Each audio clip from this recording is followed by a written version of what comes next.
네, 성탄의 시즌이 왔습니다. 이 길거리마다 불빛들이 밝혀지는 것들을 보고 우리가 성탄 시즌이 왔구나. 뭐 남포동 거리가 난리예요, 그죠? 해운대 거리가 성탄의 불빛으로 환하게 밝혀졌습니다. 밝혀진 불빛을 보자면 왠지 기분이 좀 좋아지죠, 그죠? 우울한 사람들도 이제 불빛거리에 나가면 좀 설레는 마음으로 바뀌는 것 같기도 하고 즐거운 마음으로 변화되는 것 같기도 하고 그렇습니다. 뭐 남포동과 해운대 뿐이겠습니까? 뭐 광안리도 난리가 났고 서면도 불빛들이 난리가 났습니다. 아마도 공산주의 국가를 제외하고 전 세계 모든 곳에서 이미 12월 1일부터 아니 11월 말부터 성탄을 알리는 작은 전구들이 전 세계 도시를 아름답게 수놓고 있습니다. 왜 빛으로 성탄을 상징했을까? 이것이 성탄의 크리스마스의 영적인 진리가 담겨져 있기 때문에 그렇습니다. 자, 이 세상은 어두운 곳이며 예수님이 빛이 되어 주시지 않으시면 우리는 결코 길을 찾을 수 없고 진리의 실체를 볼 수 없기 때문에 빛으로 상징한 것입니다. 그래서 마태는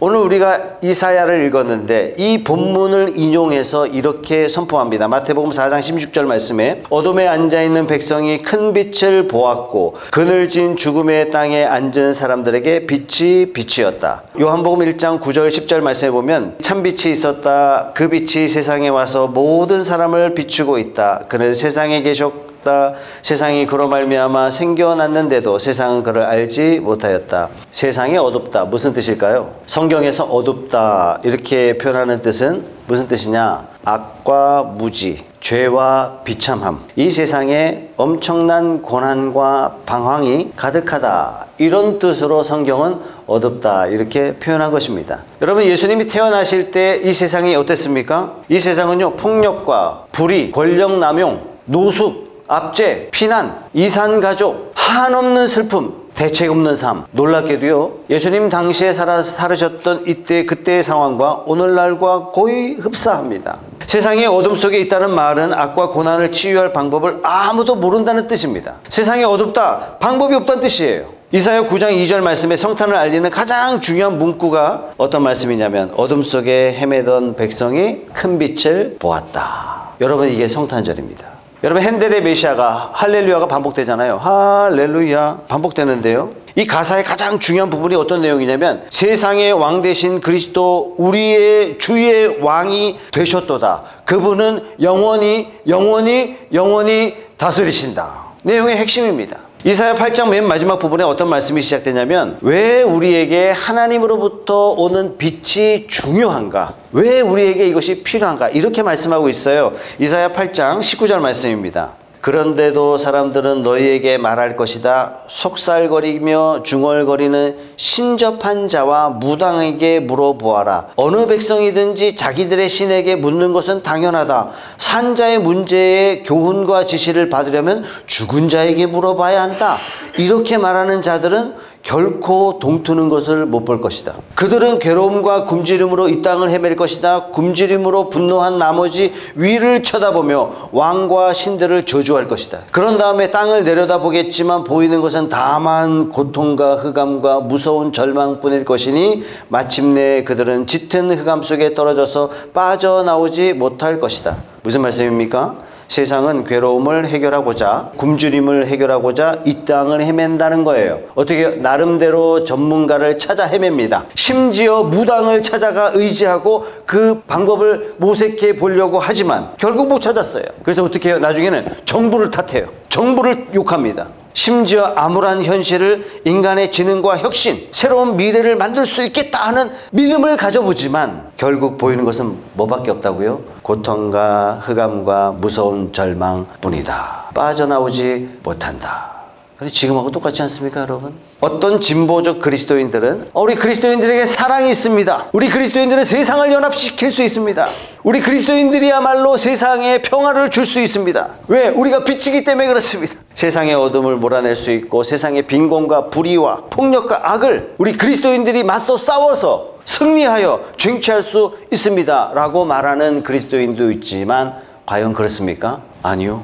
20세기 과학주의자들은 발전된 문명을 통해서 세상을 더 아름답게, 세상을 더 이롭게 이끌 수 있다라고 희망하지만 첨단 기술이 발전하면 발전할수록 여러분들이 느끼는 게 뭐예요? 더 파괴적이에요. 기술이 발전하면서 더욱더 인종 간의 갈등은 더 심해졌어요. 과학기술이 발전하면서 환경 문제가 더 심해지고 말았습니다. 과학기술은 인류를 발전시키기는커녕 인류를 급속도로 더 크게 파멸로 이끌고 있습니다. 행복한 삶은 최선의 노력으로 애쓰고 수고해서 얻을 수 없다는 것을 우리 인류는 서서히 깨닫기 시작했습니다. 방법은 딱 하나예요. 하나님께 돌아가는 거예요. 우리가 주님을 구할 때만 우리가 만나는 칠흑 같은 어두움에서 벗어날 수가 있습니다. 많은 사람들이 돈이 있으면, 내가 원하는 그 이상의 돈을 갖추게 되면 행복할 거라고 생각했어요. 여기저기 투자합니다. 분산 투자, 무슨 투자, 뭐 전문가의 조언을 따라서 다 투자했어요. 투자하고 어떻게 됐어요?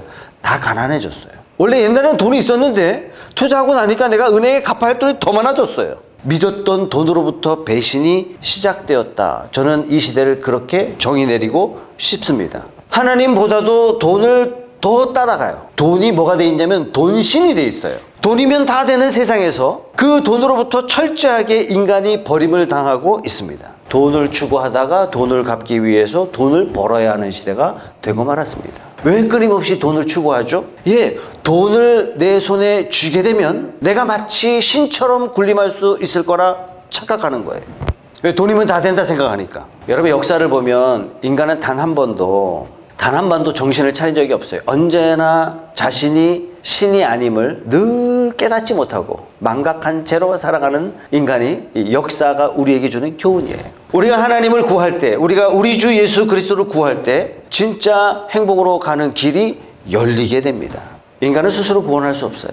돈은 인간을 구원할 수 없습니다. 과학은 인간을 구원할 수 없습니다. 인간은 스스로 구원할 수 없습니다. 오히려 정반대예요. 인간의 힘으로 노력으로 구원할 수 있다는 믿음이 점점 더 우리의 삶을 구렁텅이로, 우리 인류를 더욱더 어둠 속으로 치닫게 만들었습니다. 제가 대학 1학년 때 배운 철학이 뭐냐면 버트란트 러셀의 철학입니다. 그때 당시에 이 버트란트 러셀이 20세기 철학의 주류죠. 이분이 20세기 최고의 철학자예요. 현대 철학의 아버지라고 불립니다. 이 러셀은요, 신의 존재를 부정합니다. 그래서 러셀은 뭐라고 이야기하냐면 초자연적인 차원은 완전히 무시하는 거예요. 귀신도 무시하는 거예요. 천사 무시하는 거예요. 바보들이라 그런 건 믿는 거다. 그래서 러셀은 과학과 물질 문명에서 인류의 해법을 찾으려고 했어요. 그래서 제가 러셀의 책에서 읽은 내용을 여러분들에게 읽어드릴까 하다가 그냥 취소했습니다. 러셀이 말한 대로라면 인류는 점점 발전해야 되고 점점 희망이 가득 차야 되지만 이 세상은 점점 더 암울해져 가고 있습니다. 정확하게 오늘 이사야 8장의 말씀 그대로예요. 8장 22절 말씀 다 같이 한번 읽어보겠습니다. 그런 다음에 땅을 내려다 보겠지만 보이는 것은 다만 고통과 흑암, 무서운 절망뿐일 것이니 마침내 그들은 짙은 흑암 속에 떨어져서 빠져나오지 못할 것이다. 크리스마스를 들뜬 마음으로, 흥분된 마음으로, 알 수 없는 그저 막연한 기쁨으로 맞이하지만 오늘 우리가 잠깐 정신을 좀 차려보고 한번 생각해 봅시다. 크리스마스야말로 하나님께서 우리에게 가장 현실적인 인생관이라고 말씀드릴 수 있습니다. 세상은 어렵지만 열심히 살면 언젠가 될 거야. 너도 잘 될 거야. 힘을 합쳐보자. 더 나은 세상이 될 거야. 성경은 그렇게 말씀하지 않습니다. 그 어둠을, 이 세상의 어둠을 우리 힘으로 합쳐서 극복하자. 성경은 우리에게 그렇게 말씀하시지도 않습니다. 우리가 최선의 삶을 살면 이 세상은, 또 내 삶은 보다 더 아름다운 인생이 될 거야. 이런 거짓된 낙관론을 우리에게 가르치지 않습니다. 그러면 기독교는 도대체 뭘 가르치고 있느냐? 기독교는 우리가 가지고 있는 아주 심각한 문제, 우리 스스로 해결할 수 없고 우리 스스로 치유할 수도 없고 우리 스스로 구원할 수도 없다. 성경이 우리에게 가르쳐주는 메시지입니다. 2절 말씀 다 같이 한번 읽어보겠습니다. 시작. 어둠 속에서 헤매던 백성이 큰 빛을 보았고 죽음의 그림자가 드리운 땅에 사는 사람들에게 빛이 비쳤다. 이것이 성탄이 우리에게 주는 참된 메시지예요. 빛이 비쳤다예요. 이게 성탄의 메시지입니다. 예수님께서 우리를 구원하시고자 하늘에서 빛을 가져오셨어요. 더 정확하게 말씀드리자면 예수님께서 자신이 빛이 되어서 우리에게 오신 겁니다. 자, 2절 말씀을 가만히 살펴보면 선지자 이사야는 마치 우리에게 예수님을 어떻게 소개하냐면 태양을 비유로 해서 말씀하시는 것 같아요. 자, 태양은 모든 생명의 원천이죠. 우리가 하나님을 힘입어 살 때 사도행전 17장 28절 말씀해 보세요. 우리는 하나님 안에서 살고 움직이고 하나님 안에서 존재하고 있습니다. 다시 말해서 하나님이 안 계시면 우리 살 수도 없고 움직일 수도 없고 존재할 수도 없다는 뜻이에요. 만약 이 태양이 없다면 지구는요, 단 하루도 존재할 수 없어요. 그 순간 죽음 덩어리로 돌변하고 맙니다. 마찬가지로 하나님 없는 성도는 그 자체가 죽은 겁니다. 여러분, 영원한 생명으로 인간이 시작됐잖아요. 창세기 1장에 보면 인간의 존재는 영원한 존재예요. 그런데 이 인간의 존재가 어떻게 죽음을 맞이하게 됐습니까? 하나님과 관계가 끊어지니까, 하나님과 관계가 단절되고 마니까 결국 인간 아담과 하와에게 내려진 형벌이 뭡니까? 고통과 수고와 죽음이에요. 예수님은 우리 존재의 근원입니다. 태양은 지구를 존재하게 할 뿐만 아니라 태양이 살아가게 하는 원천이 되죠. 지방 산길을 차 타고 가다가 밤에 전조등을 딱 끄면 암흑이에요. 그 순간은요, 더 이상 운전할 수가 없단 말이에요. 더 이상 차가 진행되지 못합니다. 아무것도 없어요. 살아갈 수가 없습니다. 마찬가지입니다. 시편 110편, 119편, 105절의 말씀 다 같이 한번 읽어볼게요. 시작. 주님의 말씀은 내 발의 등불이요 내 길의 빛입니다. 주님이 안 계시다면 우리의 인생이 전진할 수 없다는 것과 똑같은 말씀이에요. 우리가 예수님 안에 있을 때 우리 인생은 살아갈 수가 있는 거고 우리는 이 세상을 살아낼 수 있는 것입니다. 세 번째, 태양이 있기 때문에 아름다운 거예요. 빛이 찬란한 기쁨을 우리에게 주잖아요. 그죠? 그래서 많은 우울증 환자들에게 처방이 뭡니까? 자꾸 햇빛을 쬐십시오. 뭐 비타민 D 이렇게 과학적 근거로 이야기하지만 햇빛을 자꾸 쬐야 이 우울증이 사라지는 거예요. 성 어거스틴도 자신의 고백에서 이렇게 표현합니다. 주님 안에서 안식을 얻기까지는 우리 마음에 평안이 없습니다. 성 어거스틴은 사람이 다른 무엇을 즐거워하는 것 같아도 그 기쁨의 근원 대신 하나님을 찾지 않고서는 진정한 평안과 기쁨을 누릴 수 없다는 얘기예요. 그래서 예수님이야말로 우리 삶의 안정감이요, 우리 삶의 평안이요, 우리의 기쁨이요, 우리 삶의 풍성함인 줄 믿습니다. 안타깝게도 이 생명과 삶을 이어나갈 수 있는 존재와 풍성함은 우리 스스로가 만들어낼 수가 없어요. 오직 하나님께만 있습니다. 그렇다면 이 빛 대신 예수님, 이 빛이 어떻게 우리에게 비춰지죠? 2절 말씀 다 같이 한번 읽어볼게요. 시작. 어둠 속에서 헤매던 백성이 큰 빛을 보았고 죽음의 그림자가 드리운 땅에 사는 사람들에게 빛이 비쳤다. 어떻게 빛이 비칩니까? 태양의 빛을 비유로 말씀하셨다면 이걸 직설적으로 표현한 말씀이 있습니다. 그게 바로 우리가 읽었던 6절, 7절 말씀인데요. 한 아기가 우리를 위해 태어났다. 우리가 한 아들을 모셨다. 그의 이름은 놀라우신 좋은 자, 전능하신 하나님, 영존하신 아버지, 평화의 왕이라고 불릴 것이다. 그의 왕권은 점점 더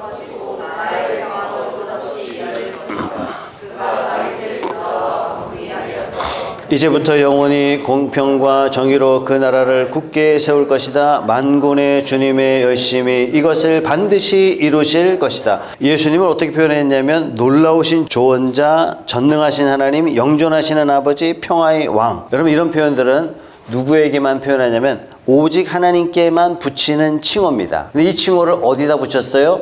아기 예수께. 하나님이 인간이 되셨어요. 단순한 아바타 정도가 아니라 그냥 사람이 되셨어요. 예수 그리스도가 정말 전능하신 하나님이시고 영존하시는 하나님이시라면 우리는 성탄절 맞이해서 아 기쁘다 이렇게 끝나서는 안 됩니다. 복음서를 읽어보면 예수님을 만난 사람들 중간지대가 없어요. 아 예수님 만나보고 아 그런갑다, 아 조신물인갑다 이런 사람이 한 사람도 없습니다. 두려워하거나 경노하거나 존경하거나 멸시하거나 하나님을 경배하거나 떠나거나 적당히 좋아하는 사람이 아무도 없어요. 아, 참 훌륭한 분이시네. 아, 나도 닮고 싶다. 아, 뭐 여러 종교 중에 예수님 그 중에 하나 예수 정도 좀 믿어주면 뭐 좀 괜찮지. 이런 사람이 아무도 없어요. 예수 그리스도가 정말 전능하신 하나님이시고 예수 그리스도가 정말 영존하시는 하나님이시라면 우리는 주님을 온전히 적당히 말고 온전히 온 힘을 다해서 예수님을 섬겨야 됩니다. 예수님이 놀라운 조언자, 평강의 왕이라면 예수님을 섬길 수밖에 없어요.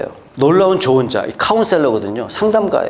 물어보기만 하면 답이 다 나와. 여러분 우리가 힘들고 어려움을 당했을 때 나도 그랬어 이런 말 들으면 막 위로가 되잖아요. 내 옆에 있어주는 것만도 위로가 된단 말이죠. 지금 이분이 내 어려움을 피상적으로 이해하는 것이 아니라 나와 똑같이 체험했고 내가 지금 뭘 고통스러워하고 뭘 힘들어하는지 다 이해한다, 이런 마음만 들어도 막 위로가 되지 않습니까? 예수님이 그러셨어요. 우리 예수님은 인생이 얼마나 힘든지, 얼마나 고통스러운지 이해하시는 것이 아니라 예수님은 직접 체험하셨어요. 그죠? 친구들에게 버림당하고 친구에게 배신당하는 이 아픔이 어떤 아픔인지 예수님은 누구보다도 잘 아세요. 억울하게 누명 쓰고 고문당하다가 죽는 것이 어떤 고통인지 누구보다도 정확하게 아셨습니다. 자, 그렇다면 성탄절에 예수님이 이 땅에 오셨다라는 이건 뭡니까? 네가 얼마나 힘들어하는지, 너의 고통이 뭔지, 말 못할 그 답답함이 뭔지 내가 안다.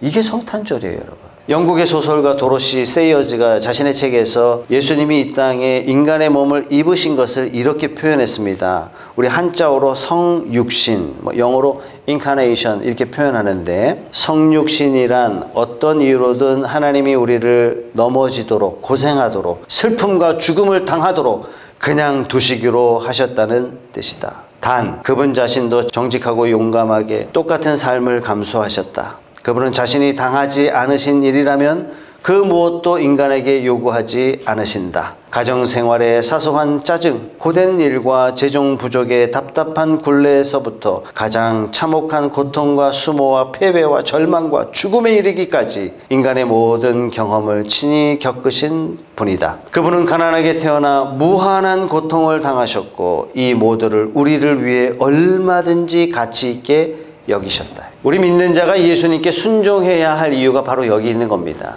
예수님은 나를 다 아세요. 나의 전부를 속속들이 이해하세요. 나와는 비교할 수 없는 삶의 굴레와 고통과 절망을 직접 체험하셨습니다. 순종은 기독교의 덕목이기 때문에 우리가 이렇게 직분을 진급하듯이 올라가려면 순종해야 된다. 성도의 의무이기 때문에 우리는 순종하는 것이 그냥 마땅합니다. 마지못해 하는 순종이 아니에요. 우리가 신앙을 더 깊이 들어가고 하나님을 알면 알수록, 예수 그리스도를 알면 알수록 우리의 마음은요, 순종하고 싶어집니다.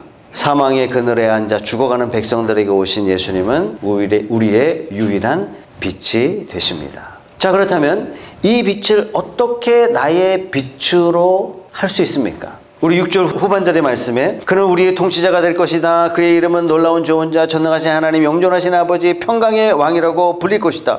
어떻게 내 삶에 예수님을 놀라운 좋은 자, 전능하신 하나님, 영존하신 아버지, 평화의 왕으로 내가 모시고 살 수 있습니까? 6절에 답이 나오죠. 한 아기가 우리를 위해 태어났다. 우리가 한 아들을 모셨다. 우리에게 주신 선물 기꺼이 모실 때 나의 빛이 될 수 있는 겁니다. 나의 빛이 될 때 놀라운 역사가 일어나요. 이사야 53장 5절의 말씀 다 같이 한번 읽어보겠습니다. 주님께서 하신 일이에요. 그러나 그가 찔린 것은 우리의 허물 때문이고 그가 상처를 받은 것은 우리의 악함 때문이다. 그가 징계를 받음으로써 우리가 평화를 누렸고 그가 매를 맞음으로써 우리의 병이 나았다. 뭐라고요? 누구 때문이라고요? 우리 때문이라고요. 더 정확하게 나 때문이라고요. 예수님은 십자가 지심으로 우리의 죄값을 치르셨어요. 도덕적 행위에 의존하지 말고, 돈에 의존하지 말고 예수님이 나에게 해주신 일을 의지하고 신뢰할 때 우리는 그 빛으로 들어가게 됩니다. 그럴 때 하나님은 우리를 진짜 용서해 주시고 우리를 자녀로 받아주세요. 그럴 때 우리는 성령을 누리게 되고 우리의 삶은 속속들이 변화됨을 경험하게 되는 겁니다. 이 위대한 구원은요, 그냥 선물이에요. 거저 주신 거예요. 대가가 아닙니다. 뇌물도 아니에요. 선물이에요. 선물. 이 과분한 선물이 나에게 주어졌음을 인정할 때 선물을 누리게 되는 것입니다. 이 선물이 저와 여러분의 선물이 된 줄 믿으시기 바랍니다. 선물을 받을 때 가끔 좀 곤란할 때가 있어요. 그죠? 여러분 친구가 여러분들에게 연말에 딱 네 생각이 나서 내가 책 한 권 선물할게. 선물의 책 제목이 사랑은 이기심의 극복이다. 뭔 얘기예요? 내가 이 선물 받으려면 내가 이기적이 되게 받아들여야 돼요. 야, 이 책은 딱 너를 위해서 만든 책인 것 같아. 그러면서 책 제목이 게으름 이렇게 돼 있으면 뭘 받아들여야 돼? 이 선물을 받아들이려면 뭐 해야 돼요? 내가 게으르다. 자존심이 깎여야 돼요. 하나님께서 이 성탄을 통해서 우리에게 주시는 선물이야말로 자존심을 버리지 않으면 성탄의 선물을 받을 수 없습니다. 어떤 자존심? 우리는 철저한 어둠의 존재라는 사실을 인정해야 돼요. 내 힘으로, 내 노력으로 나는 내 인생을 잘 살 수 없다. 우리 스스로 절대로, 나 스스로 절대로 내 인생을 행복하게 만들 수조차 없다. 하나님의 아들의 죽음 아니고서는 나는 그 무엇으로도 구원받을 수 없다. 나는 스스로 분발해서, 나는 스스로 노력해서, 나는 애써서 행복할 수 없다. 자존심을 버려야 돼요. 성탄의 참된 선물을 받으려면 나는 철저하게 죄인이다. 이거 받아들여야 돼요. 내가 내 삶의 통제권을 완전히 내려놔야 돼요. 내가 내 인생에 결코 주인 될 수 없다는 이 사실을 100% 받아들이지 않는다면 우리는 진짜 성탄의 선물을 누릴 수 없습니다. 여러분 이렇게 한다면요 자존심 상하는 문제예요. 근데 걱정하지 마세요. 예수님도 밑바닥까지 내려가셨어요. 예수님의 위대한 사랑을 체험하려면 예수님처럼 하시면 됩니다. 예수님은 내려가셨어요. 내려가셔서 위대해지셨습니다. 우리도 내려가야 됩니다. 우리가 내려가는 방법 알려드릴게요. 철저한 회개예요. 여러분 철저한 회개 없이 하나님의 자녀가 될 수 없습니다. 철저한 회개 없이 하나님의 선물 누릴 수 없습니다. 예수님께서 십자가 당하실 때 온 땅에 어둠이 가득했습니다. 세상에 빛이신 이분이 어둠 속에 친히 내려가셨습니다. 왜요? 우리를 하나님의 아름다운 빛으로 인도하기 위해서 어둠 가운데 오셨습니다. 베드로가 이걸 기가 막히게 표현했어요. 베드로전서 2장 9절의 말씀, 우리의 직분을 뭐라고 표현했습니까?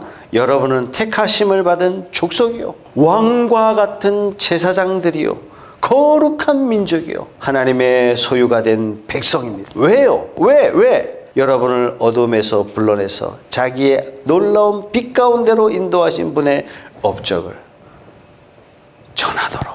성탄이 주는 놀라운 축복, 이 놀라운 약속을 이해하려면 먼저 인정해야 됩니다. 여러분 삶에 가분한 은혜로 비치는 이 빛이 없이는 내 인생은 아무런 소망도 아무런 가망도 없다. 스스로 구원하기는커녕 내가 아무리 살아도 내 존재도 이해할 수 없는 구제불능이다. 우리가 이걸 인정하게 될 때 우리는 진리의 한 걸음 다가가게 되고 성탄의 선물을 누리는 하나님의 은혜를 누리게 되는 줄 믿습니다. 아멘.